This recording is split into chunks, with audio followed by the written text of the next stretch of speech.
Hello everyone, নমস্কার। কেমন আছে সবাই? আরেকটা দিন আরেকটা নতুন ভিডিও নিয়ে তোমাদের সামনে চলে এসেছি। আর তোমরা যে যেখান থেকে আমার ভিডিওটা দেখছো তোমাদের সবাইকে অনেক অনেক ওয়েলকাম। যদি ভিডিওটা ভালো লাগে অবশ্যই পুরো ভিডিওটার সাথেই থেকো। তো আজকে হচ্ছে ব্লগ ভিডিওটা একটু অন্যরকম। আজকে হচ্ছে প্রথম রোজা। তো প্রথম রোজার জন্য বাসায় কী কী ধরনের ইফতার বানালাম তো সে সব কিছুই তোমাদের সাথে আজকে শেয়ার করব। তো এখন হচ্ছে বিকালবেলা, তো ইফতারের জন্য প্রিপারেশনটা শুরু করে দিয়েছি। তো প্রথমে হচ্ছে পেঁয়াজগুলোকে ভেজে নিচ্ছি। তো দুই রকমের ডাল আর কি ভিজিয়ে রেখেছিলাম, সেগুলোকে ব্লেন্ডার করে নিয়েছি। তার ভিতরে পেঁয়াজ কুচি, আদা রসুন পেস্ট আর একটু পাঁচফোড়নের সাথে জিরে টেলে সেটাকে গুঁড়া করে দিয়েছি। আর কিছু কাঁচামরিচ দিয়েছি, একটু লবণ, হলুদ, শুকনো মরিচের গুঁড়া দিয়ে আর কি পেঁয়াজটাকে বানিয়ে নেব। তো আমাকে এক ভাবি বলেছিলেন যে যখন ইফতারি বানানো হয় তখন যদি আর কি এই পাঁচফোড়নের গুঁড়াটা দেওয়া হয় তাহলে নাকি ইফতারির আসলে যে আসল ফ্লেভারটা সেটাই আসে। তো আমি সে কারণে একটু পাঁচফোড়নের সাথে একটু জিরে দিয়ে টেলে পেঁয়াজের ভিতরে দিয়ে দিয়েছি। আর এই পেঁয়াজগুলো একটু বড় বড় সাইজের হয়, তো ঢাকার এদিকে দেখি এই পেঁয়াজগুলোই আর কি পাওয়া যায়।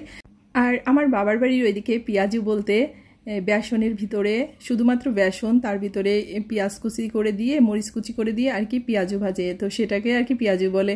তো এখানকার পেঁয়াজু আর ওখানকার পেঁয়াজুর ভিতরে অনেকটাই পার্থক্য আছে। তো পার্থক্য যেটাই হোক, দুইটা পেঁয়াজু খেতেই কিন্তু অনেক মজা। আর আমাদের ওইদিকে এগুলোকে পেঁয়াজু না বলে ডালের বড়া বলে আর কি। তো যাই হোক, আমি আর কি যেহেতু ঢাকাতে থাকি তো ঢাকার মতো করে আর কি বানিয়ে নিলাম। আর এই পেঁয়াজগুলো খেতেও অনেক মজা, মানে অনেক মচমচা হয়। আর এগুলো যদি গরম গরম খাওয়া যায় আরও বেশি মজা লাগে কিন্তু। তো সবাই আর কি কম বেশি বানাতে জানে, তো আমি যতটুকু জানলাম আর কি জানি তোমাদের সাথে সেগুলো শেয়ার করলাম। তো এই যে আমার পেঁয়াজগুলো ভাজা হয়ে গেছে, এখন এগুলোকে উঠিয়ে নিয়ে আর বাকি যেগুলো আছে সেগুলোকে এক এক করে আর কি ভেজে নিব। আর ইফতারির ব্যাপারটা কিন্তু হিন্দু মুসলিম নেই, হিন্দু মুসলিম সবাই আমরা খেতে খুবই পছন্দ করি। আর যখনই মানে রমজানের সময় আসে তখন মানে বিকালবেলা যখন এই ইফতারের টাইমটা হয় তখন না বাতাসে একটা ইফতারির আলাদা ধরনের ফ্লেভার আসে কিন্তু। তো তখন কিন্তু ইফতারি না খেলে ভালো লাগে না, সে হিন্দুই হোক আর মুসলমান যারা আছেন তারা তো আর কি ইফতারি করেই থাকে। তো আমরা হিন্দুরাও কিন্তু সবাই কম বেশি ইফতারি মানে ইফতারের আইটেমগুলো আর কি কিনেই খাই আর বাসাতে তৈরি করে খাই, সবাই কিন্তু কম বেশি খাই। তো যাই হোক, আজকে প্রথম দিন বলে কথা, এজন্য আমি আর কি একটু বাসায় বানিয়ে নিলাম। তবে আমার মনে হয় ইফতারিতে একটু যদি বাসায় লোকজন থাকে দুই একজন তাহলে বেশি মজা হয়, সবাই মিলে একসাথে বসে খেতেই মজাটা বেশি। তো এই মানে এই অনুভূতিগুলো যখন আমি আগের একটা বাসাতে ছিলাম তো তখন আর কি খুবই ভীষণভাবে ভালো লাগতো। তখন আর কি আমি সেই ভাবিটা, তারপরে ভাবির দুইটা হেল্পিং হ্যান্ড ছিল আর কি দুজন, তো আমরা সবাই মিলে একসাথে বসে আর কি ইফতারিটা করতাম। আর কত গল্প, ভীষণই ভালো লাগতো সেই সময়টা। তো যাই হোক, আজকে ইফতারির সাথে আমি দুই রকমের আর কি পিঠা বানাবো। ইফতারি থেকে পিঠা বানাই এটা আমি জানি না, তো অনেক দিন ধরেই পিঠা বানাতে ইচ্ছা করছিল, তো আজকে ভাবলাম মিষ্টি জাতীয় কিছু আর কি বানিয়ে নিই। তো এই যে একটু ময়দা, তার ভিতরে অল্প পরিমাণ চালের গুঁড়া দিয়ে আর একটু চিনি দিয়েছি সামান্য, আর খেজুরের গুড়টা দিয়ে ব্যাটারটা তৈরি করে নিচ্ছি।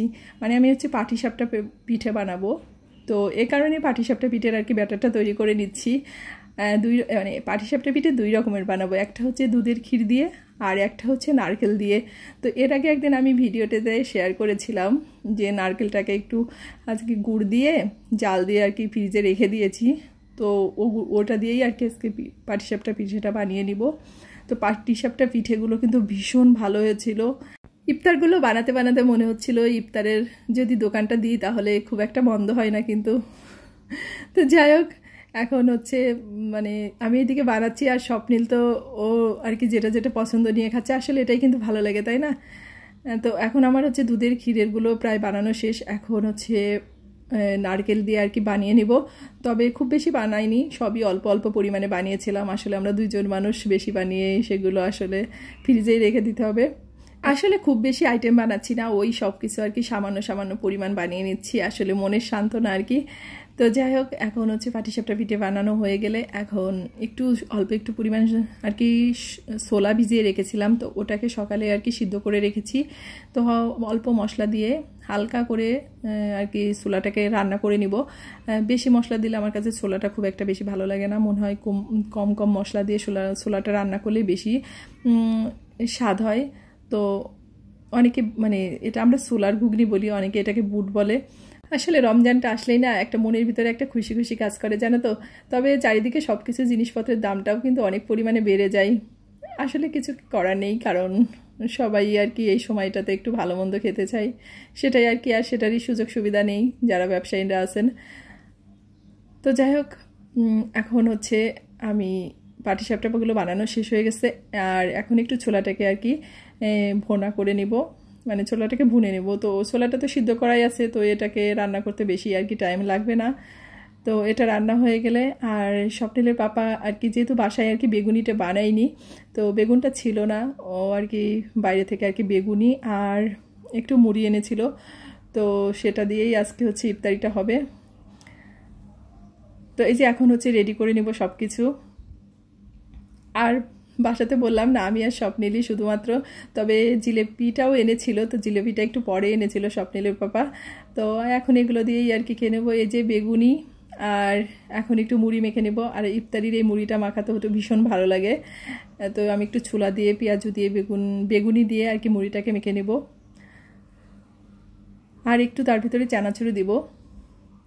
তো আলাদাভাবে আমি তেল পেঁয়াজ কোনো কিছুই দিইনি, কারণ এর ভিতরে তেল পেঁয়াজ অনেকেই দেই, তো আমি আর কি তেল পেঁয়াজ আলাদাভাবে কোনো কিছুই দিইনি, যেহেতু এর ভিতরে পেঁয়াজ তেল অনেক পরিমাণে আছে ভাজাভুজো জিনিস, সে কারণে এটাকে এইভাবে আর কি মেখে নেব। তো যাই হোক, সবাই ভালো থেকো, সুস্থ থেকো, আর অবশ্যই সাবধানে থেকো। আর আমার ভিডিওটা যদি তোমাদের এতটুকুও ভালো লেগে থাকে, অবশ্যই তোমরা ভিডিওটাকে লাইক কমেন্ট শেয়ার করতে ভুলবে না। ভালো থেকো সবাই, আর যারা মুসলিম আছো প্রত্যেকের রোজাটা অনেক ভালো কাটুক এই প্রার্থনা করি। তো ভালো থেকো সবাই, তোমাদের সাথে দেখা হচ্ছে আমার পরবর্তী ব্লগে।